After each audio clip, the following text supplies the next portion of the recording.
Hello everyone, today I'll show you how to cross out or strike through text in a PDF file using Foxit PDF Editor. Open your PDF file.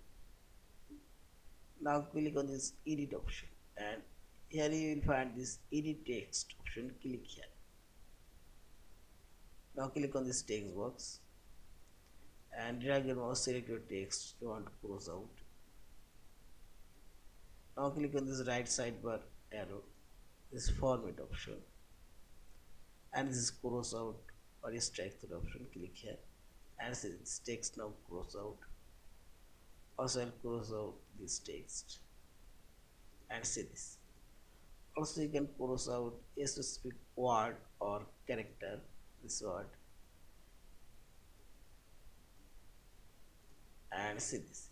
In this way you can make cross out a specific text, line or word on your PDF file. Yeah.